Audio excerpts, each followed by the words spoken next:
Hi friends, ఇవాళ మనం ఎంతో టేస్టీ అయిన బెండకాయ కర్రీ చేసుకుందాం. అందుకోసం ముందుగా ఒక కడాయి తీసుకొని 2 టేబుల్ స్పూన్ ఆయిల్ వేసుకోవాలి. 2 టేబుల్ స్పూన్ ఆయిల్ వేసుకొని బాగా హీట్ చేసుకోవాలి. ఆయిల్ హీట్ అయిన తర్వాత 1 టేబుల్ స్పూన్ తాలింపు గింజలు వేసుకోవాలి. తాలింపు గింజలు వేసుకొని బాగా చిటపట అనేలాగా వేయించుకోవాలి. తాలింపు గింజలు కొంచెం పల్లీలు వేసుకోవాలి. కొంచెం పల్లీలు వేసుకొని బాగా దూరగా వేయేలాగా వేపుకోవాలి. పల్లీలు వేగిన తర్వాత కొంచెం కరివేపాకు వేసుకోవాలి.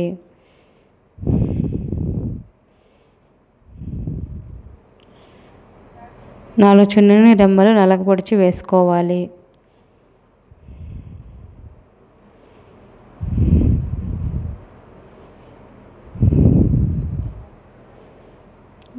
ఒక మీడియం సైజ్ ఆనియన్ కట్ చేసి వేసుకోవాలి.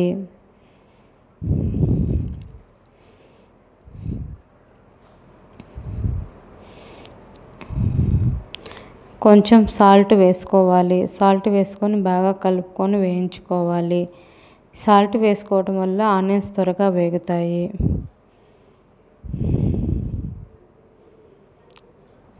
ఆనియన్స్ వేగిన తర్వాత మనం ముందుగా కట్ చేసుకున్న బెండకాయ ముక్కలు వేసుకోవాలి. చిటికెడు పసుపు వేసుకోవాలి. పసుపు వేసుకొని బాగా కలుపుకోవాలి.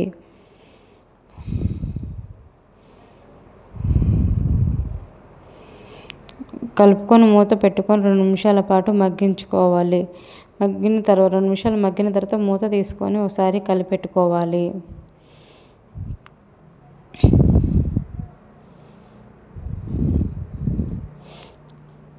కలిపెట్టుకున్న తర్వాత మరలా మూత పెట్టి 2 నిమిషాల పాటు లో ఫ్లేమ్లో మగ్గించుకోవాలి.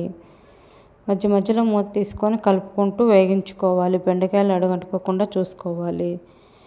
ఇప్పుడు మన రుచికి సరిపడా సాల్ట్ కూడా వేసుకోవాలి.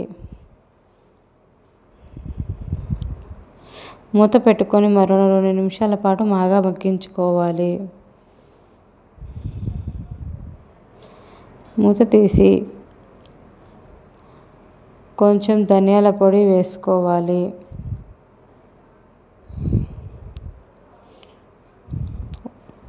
జీలకర్ర పొడి వేసుకోవాలి. వేసుకొని బాగా కలుపుకోవాలి.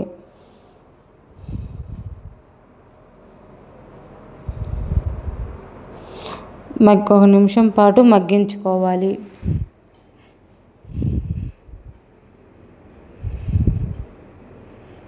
ఒక నిమిషం పాటు మగ్గిన తర్వాత మన టేస్ట్ కోసం కొంచెం గరం మసాలా వేసుకోవాలి. మన రుచికి సరిపడా కొబ్బరి కారం వేసుకోవాలి.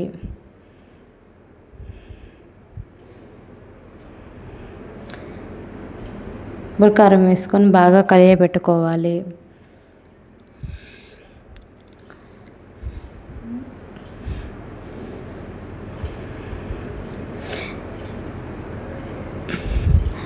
కొంచెం కట్ చేసుకున్న కొత్తిమీర ఫైనల్గా కట్ చేసుకున్న కొత్తిమీర వేసుకోవాలి.